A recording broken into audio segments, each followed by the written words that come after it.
Mr. President, welcome. All right. Good morning, commissioners. Good to see everyone again in person. And I'm joined by a number of BDC colleagues here who will correct me if I say anything incorrect. So we'll go ahead and jump in. I know this year you guys are doing things backwards in terms of starting with BDC first. You usually save the best for last, but all right. Agency overview. We can go to the next slide, unless I click. I think you can, unless you want me to. No? There we go. So BDC, we're the city's economic development agency. Our focus is growing the city's economy in an inclusive manner. We do that by helping existing businesses retain jobs, expand, and attract new businesses to the city, thereby increasing career opportunities for city residents. And we have a couple stats up here in terms of our results from 2024. So we helped about 139 businesses. That represents 1,700 jobs. And as you can see, our investment from private to public ratio in terms of leverage is significant, dollar for every $14 of private. I do want to just note, and we'll continue this conversation through, but in terms of our equity, we focus on that. So we're measuring everything by race and gender. And as you can see, a large portion of our funding is going to MBE, WBE businesses in the city. Our capital budget, you can see there, it's actually going to go down, I guess, in fiscal 26, but we're at about $5.5 million, and our operating budget's about $6.5 million. So I think that's about 0.5% of the city's budget, maybe something like that. Just in terms of the way we're organized, I think you guys are pretty familiar with us, but most of the work that we're doing is under what we call business and neighborhood development. So we've got 3 divisions under that. That team is led by Dan Taylor, who's here today. So business is focused on, as I said, retention, attraction, and expansion. We run a number of programs under that, including the foreign trade zone, the brownfield tax credit, microloans, our base network, which is help focus on small, primarily micro businesses, minority and women-owned businesses. And then within that team, we also focus on different sector strategies, all of which are part of Baltimore Together, which I think most of you are familiar with, but I'll touch on as well. Our neighborhood team is really kind of on the ground working geographically. So they're the folks that are doing a lot of the facade improvement grants, which you'll see, which is funded through the capital budget, and outdoor space grants, and then really just kind of helping businesses with constituent services, getting through processes, connecting them with other resources, et cetera.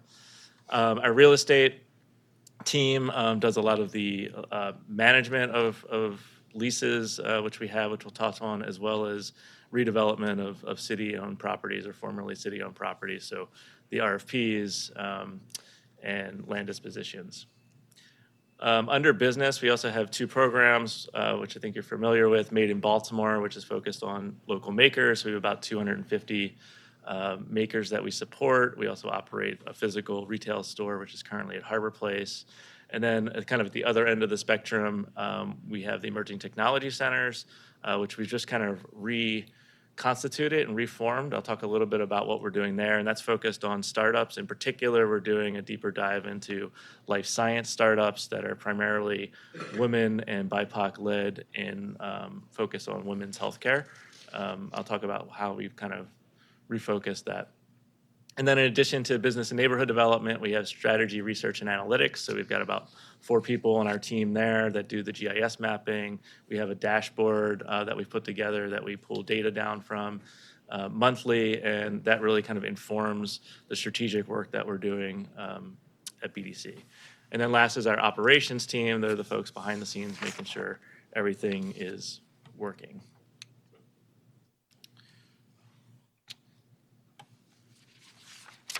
So Baltimore Together, I think most of you are familiar with this. This is our comprehensive economic development strategy, otherwise known as a CEDS. So this commission adopted this plan on behalf of the city a few years ago. We're basically going into year 4 of the plan. It's a 5-year strategic plan. And we'll talk about sort of how this is really our North Star for what we do. It also includes workforce development, community development. And so we've aligned the city's various plans, whether it's housing, whether it's workforce, whether it's strategic economic development, all under Baltimore Together. And then we've aligned Baltimore Together and vice versa with the other plans that exist. So our Baltimore, of course, the comp plan for the city, as well as the mayor's action plans. So all of these plans now, I think, are synced up and relate. And this is really the way that we operate in terms of those goals. For those of you who attended our summit, every year now we have an annual summit. It's open to the public. It's free, where we talk about Baltimore Together. We talk about what we've accomplished, what still needs to be accomplished, and get feedback from the broader community. And again, that kind of drives the work that we're doing. There's a very detailed implementation matrix that we update on an annual basis. And actually, Ira has copies of our report. I know a few of you have them, but if you want to look at what's been accomplished over the last year, we can distribute those to the commission as well. Agency assets, maybe it's agency liabilities. These are the properties that BDC oversees, primarily vacant city-owned properties. A large portion of those are in the downtown area, not exclusively. We're really focused on getting these properties back into use and back on the tax rolls. And so we just have a little bit of a map and some highlights on the downtown west side in particular, there's a significant amount of acquisition, probably going back 20 years ago at this point. And unfortunately, we are still disposing of some of it. But we've made a lot of progress. Kudos to Dan, who's here. We had about 80 properties in 2013, and we're down to about 27 of those properties remaining. A large portion of those are part of what we call Howard Lexington, which was a portion of the former super block. So that is a major focus for us moving forward to get that property or properties redeveloped. And the capital improvement funds have gone towards stabilizing a lot of those properties. They are not in good repair. On Howard Lexington over the summer, we literally had a building fall down in the middle of the day. So it's a big concern for us to get those properties back, and we need, in the meantime, to stabilize them. In addition, BDC has historically been involved with the Inner Harbor, so obviously there's a lot of excitement around Harbor Place and redeveloping the promenade. But in the meantime, we're trying to maintain infrastructure that's 40 years old. And so there's a small capital request to continue to do that work. So a couple of the current projects that we're working on. This is a map of basically everything that we've done in FY24. So we'll talk in more detail about the facade grants, but you can see those are pretty spread out across the city, as well as our business assistance and loans and Made in Baltimore program as well.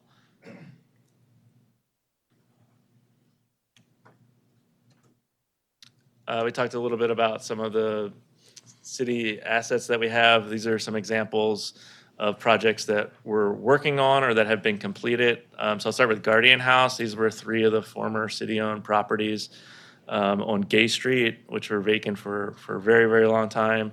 This is now a housing project, which includes affordable housing for first responders, hence the Guardian name of this project. So we're really excited to have this completed and open.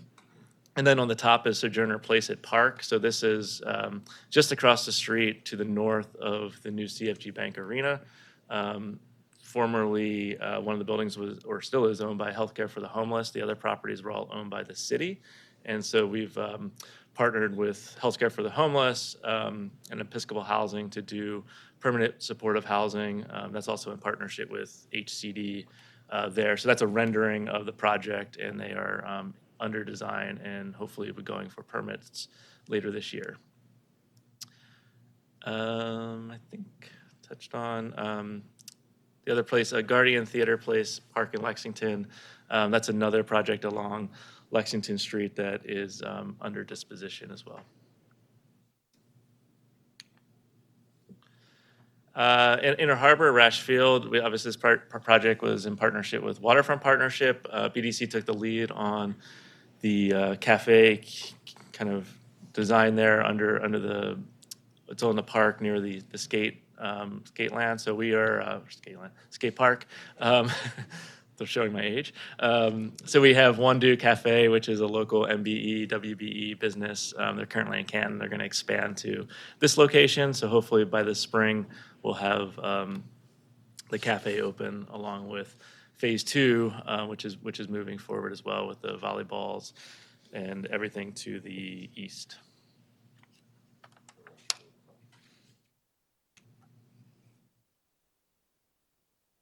I'll turn to our request. So some of the things that we take into account when we're putting together our priorities, as I already talked about, Baltimore Together, that's really our driving North Star. So we want to make sure that it aligns with those objectives. As I mentioned, despite maybe some of the changes, and overall, we're still deeply committed to diversity, equity, and inclusion, and make sure that our programs and our investments reflect the city.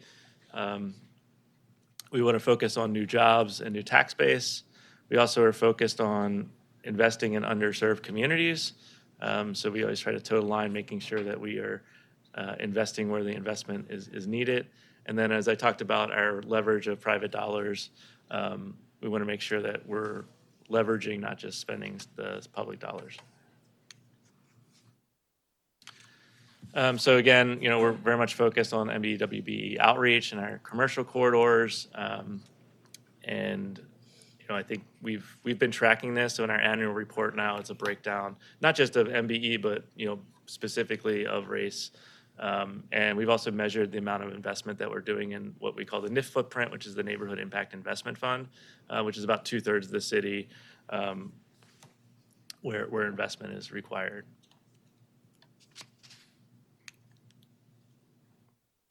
So turning to the fiscal request. So the fiscal request for 26 is $3 million. That's the allocation that we were given. As you can see, roughly half of that is going towards facade improvement grants, which again are helping small businesses and commercial corridors throughout the city. The other requests are for Inner Harbor, which I mentioned, this is almost more just maintenance of capital.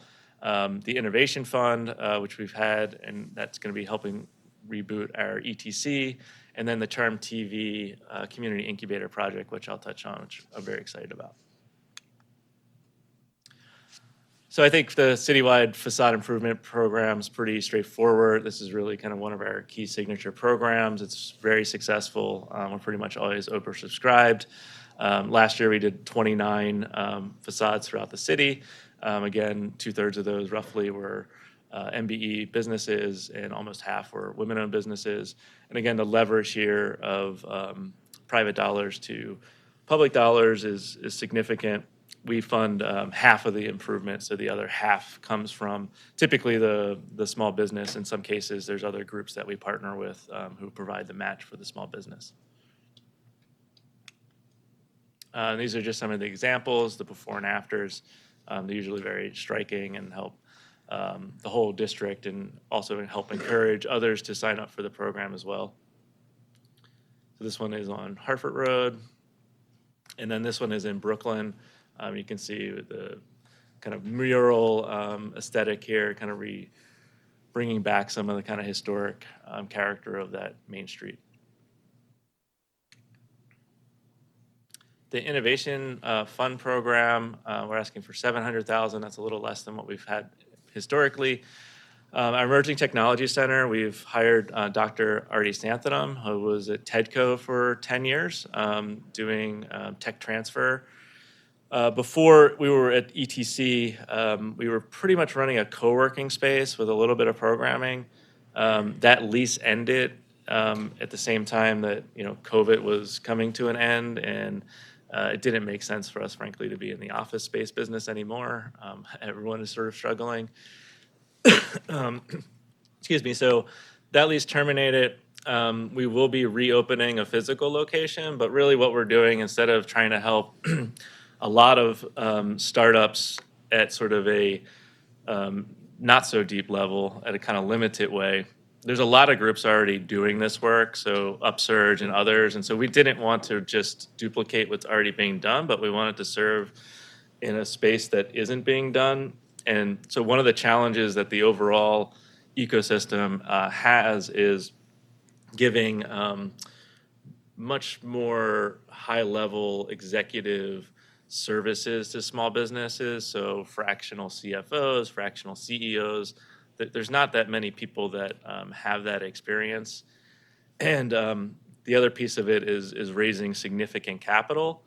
And so what Artie's been doing for the last 10 years is starting companies, and those companies have been successful. They've raised capital, but they've gotten basically stuck.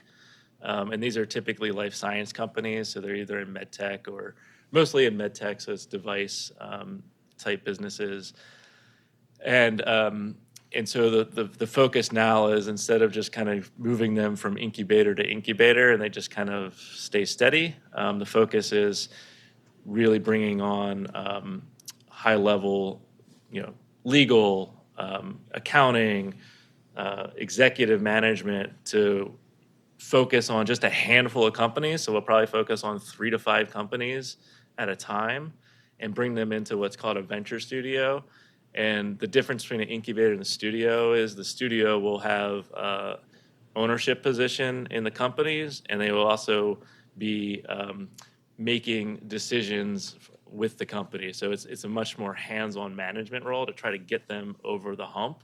And thus far, not as many programs do that. TEDCO is actually restricted in how much they can involve themselves in management, which is part of why Artie wanted to take on this challenge. And so the goal here is to prove a couple of the concepts that we can take a company that's been in the ecosystem for a few years, that's kind of gotten stuck, and get them over the hump.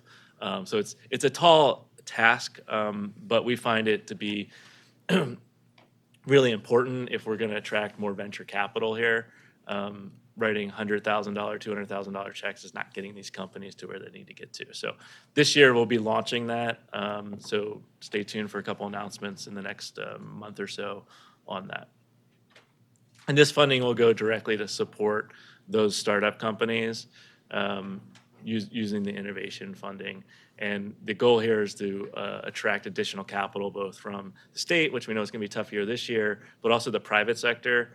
So we're in conversations with other venture capital investors to kind of come in and do a public-private partnership. Loan programs. So we're actually not asking for any money this year, partly because our allocation's small, but also because we'll be refocusing on our loan program.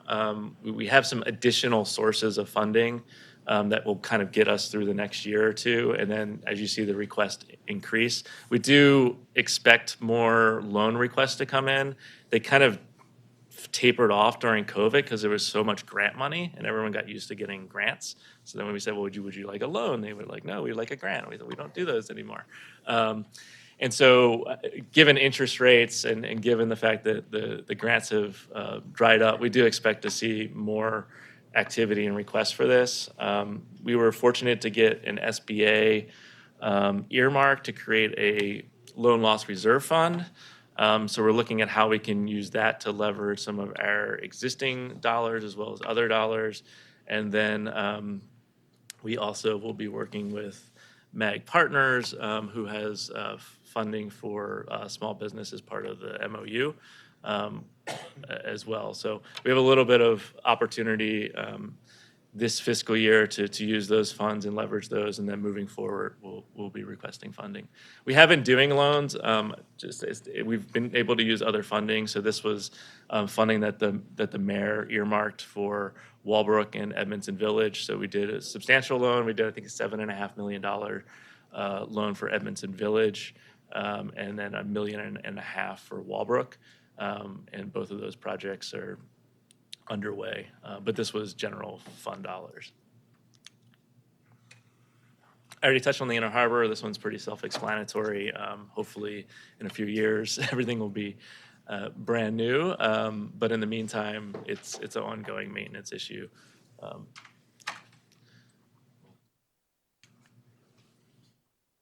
And then last but certainly not least is the Charm TV Community Incubator. So this is a project that we're really excited about. This will be a city facility, but BDC is partnering with DGS to develop this for a number of reasons. One, DGS has a full plate, as I'm sure you'll see later in the presentations. But this one was really important for us. It's not just a headquarters for Charm TV, which it will be, which will include a state-of-the-art TV studio.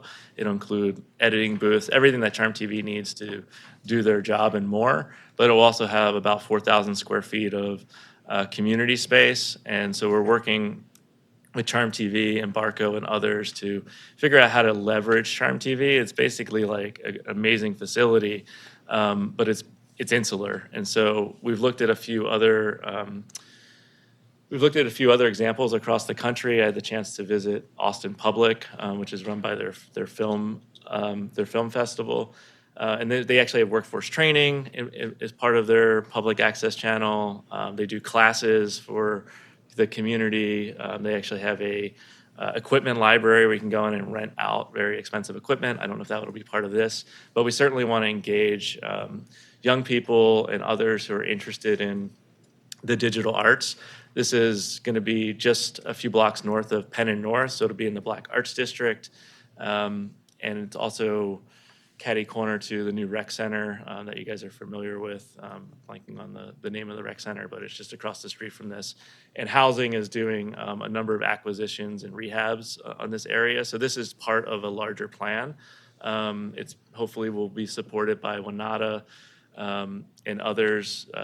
We're partnering with the Civic Group in order to bring new market tax credits to this project. So that's one of the reasons why BDC is involved, to leverage essentially outside money that otherwise would not be available for a public project.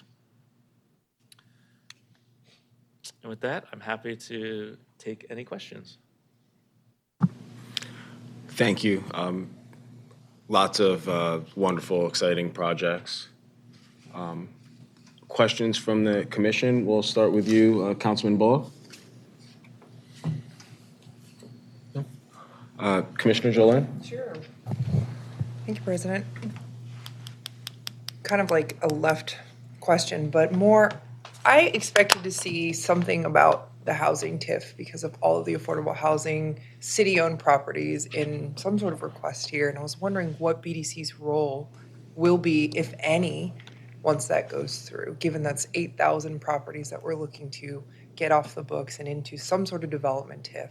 And I expected to see something here, and there isn't. So I was wondering where that relationship mismatch in my mind is. Yeah, we're not involved in the housing TIF directly, so it's going through housing.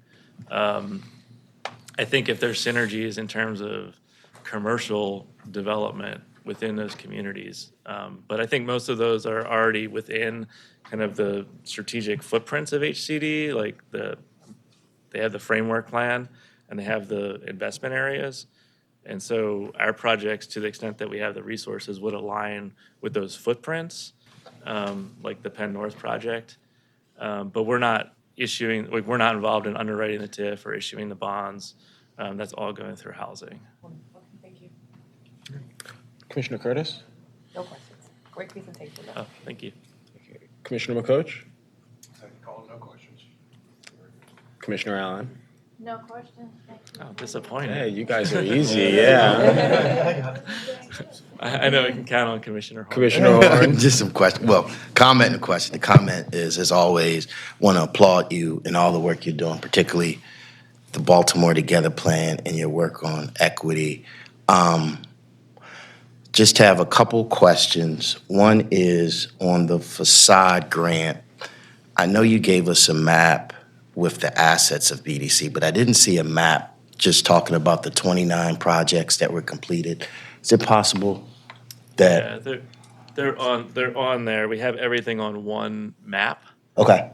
So what we call the FIG is the facade improvement grant. So those first 4 colored circles, which I know is probably a little hard to see on the screen. We can send this in like a PDF. But if you look for the circles on this map, those are the 29 facade improvements.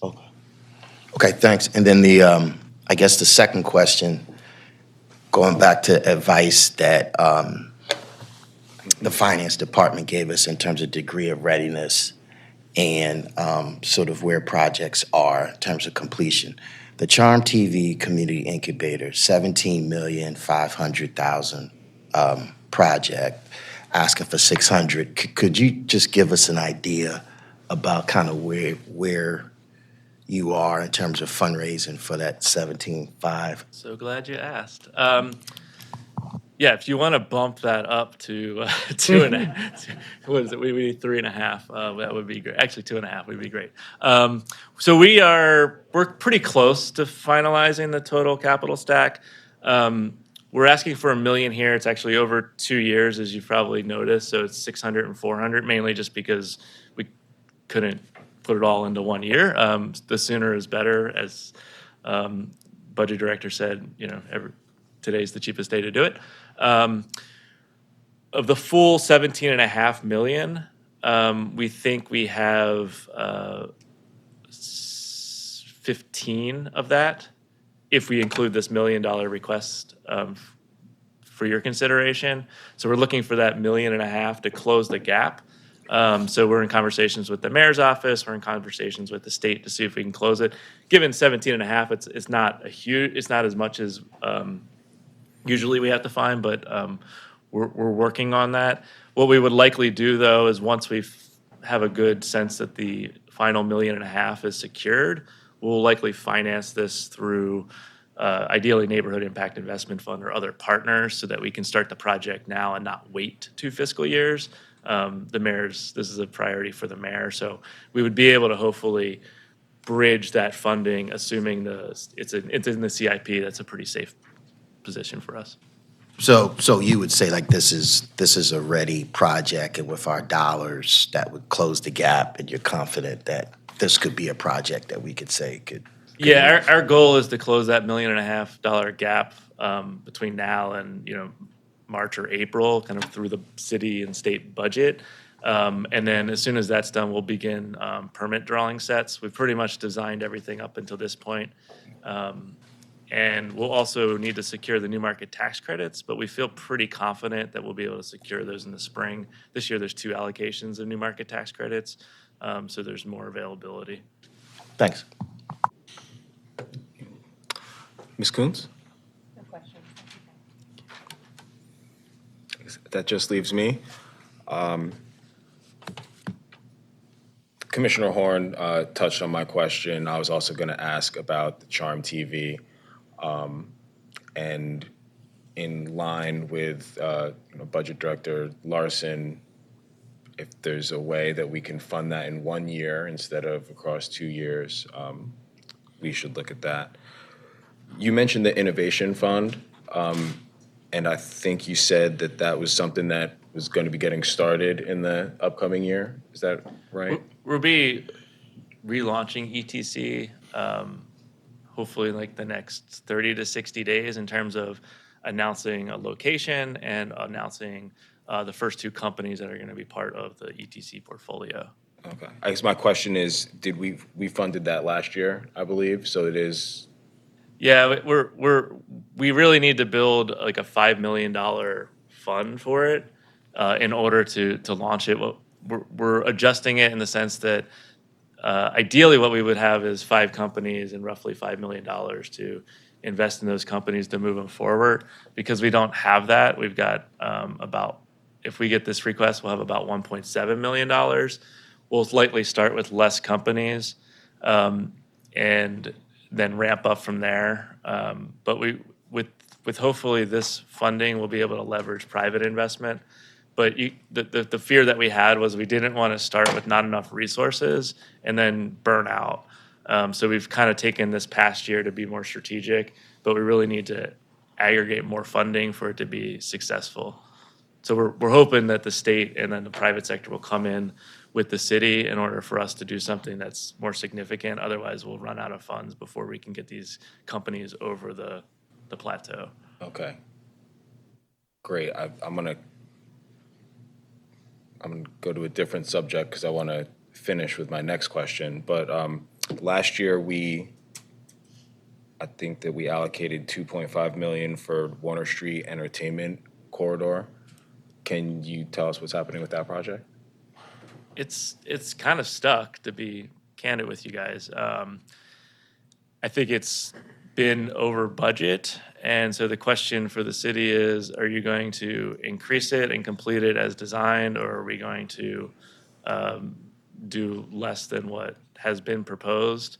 There were a number of delays for various reasons, which has increased the cost. And I think one of the sports teams asked that it not go under construction during the season, which, as you guys know, when you delay the project, it gets more expensive. So that's added to it.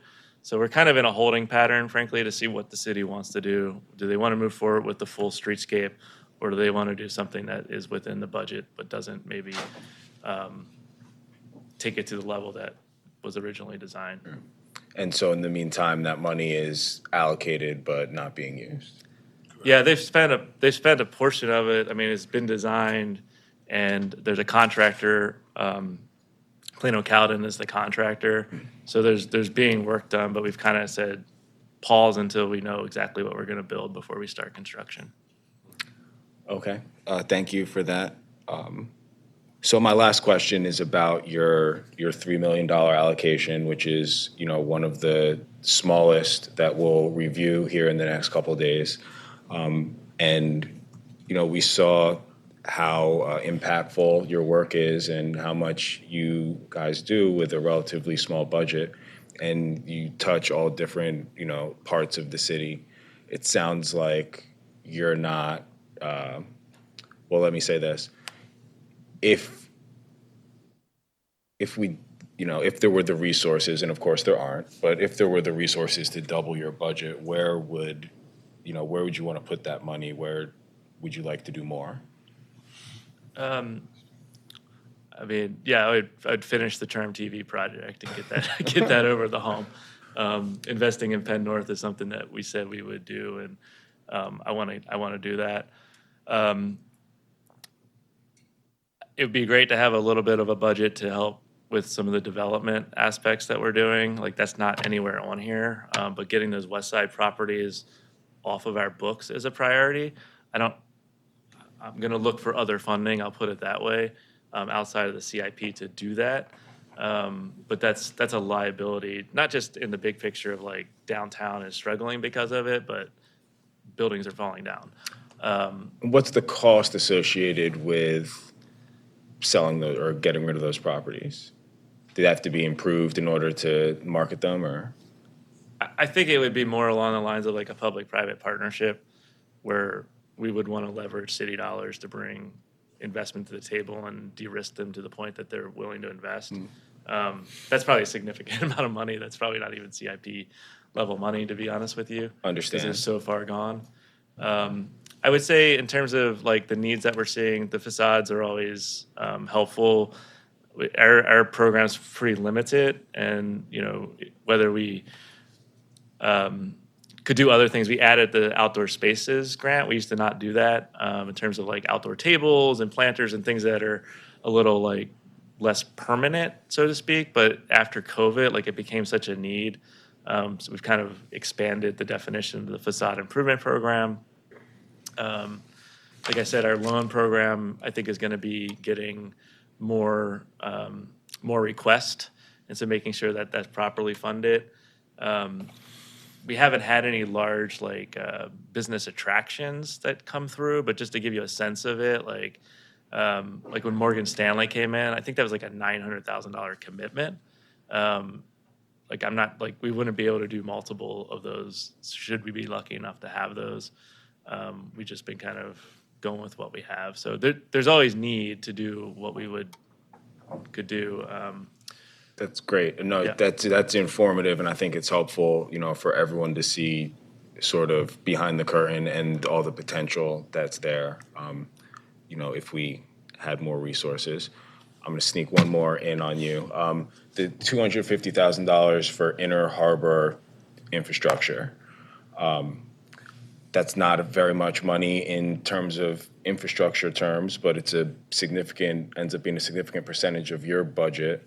From the photos, it looked like we were talking about things like sidewalk repair. Why is BDC doing sidewalk repair as opposed to Wait, DPW or DOT or whoever is supposed to do sidewalk repair? Yeah, I know, like, and Dan's here, he can talk about, I know, like, one of the projects that we did recently was, like, the pilings for the docking area, which we oversee the leases for. You know, those would basically, needed to be completely replaced, so that was one of the things that we've done, but they're more just like Band-Aids and maintenance. Hopefully, under the Harbor Place program and the $67 million for Promenade, you know, a lot of this stuff will be taken care of, so it's less maintenance and more long-term capital improvement. DOT does do maintenance aspects. Waterfront Partnership does it, but ultimately, usually it's tied to a lot of the leases that we oversee, to make sure like those spaces are functional. That That's a good answer. Feel free, but Dan can correct I'm me, 'cause satisfied he with does that. it, deals with it daily. All right, great. I don't have anything else. Thank you very much. Hang tight. Is there anyone from the public that has a question for Mr. Tarbert? Please step up, Councilwoman Ramos. Good morning. Thanks for all the time you're going to be spending today. We have actually talked about this. I represent 5 Main Street business areas. Main Street, not the formal Main Streets. They are just business areas where we have local businesses and local retail. The biggest challenge for people getting started up and opening is not just the TI, but also just the build-out costs, physical build-out costs. And we were grateful to get some over to Greenmount through various other sources, but hoping to figure out if there's a way we can integrate either in one of these programs or in a separate program, or in addition to facade improvement, how those build-out costs can start to be paid for so that we can have thriving local business areas in our city. Great. Yeah, just to add to that point, I mean, we've had this conversation, like the tenant improvement fit out costs for a lot of the historic districts in particular, like they're very expensive.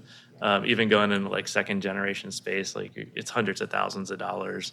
Our facade grant goes up to $10,000, or in some cases it goes higher than that, but it's not nearly significant enough. So I would probably structure it as like a forgivable loan type structure where, you know, over a period of time, maybe the loan's forgiven. Those types of resources would be super helpful, similar to downtown partnerships like Boost program. I mean, those are grants, but we don't have that program, which would be excellent, especially for legacy businesses too that are trying to stay. I know that's a core issue for them to renovate their space. A lot of times they don't have the capital. Absolutely. I understand how hard that is for small businesses and also how important those small businesses are to our neighborhoods. Do we have a study or any kind of information, and I think that we probably do, but in terms of return on investment and the impact that those businesses make in order to justify that kind of investment? We could probably do some analysis. What I will tell you right now that we're working on is our commercial corridor assessment program. So we will be going through a number of commercial corridors. I think we're trying to start with 8 and do like a much deeper dive on those commercial corridors with the community partners to identify where improvements are for vacant properties and other things. So it'll be more comprehensive, which I think would give us a better approach if we were going to invest, you know, X amount of dollars for this commercial corridor. We have a very strategic approach based on the analysis, and then from that we could probably back into how that might leverage private investment and create taxes and jobs. Great. Just have a question. As we think about sort of the highest and best uses of these funds, could you send us a sources and uses document for this Charm TV community incubator and the gap that you have? Yeah. Thanks. Great. Thank you. Anyone else have any questions for Mr. Tarbert? With that, I'll close the public hearing. Thank you very much. Really you all. appreciate it. Great presentation.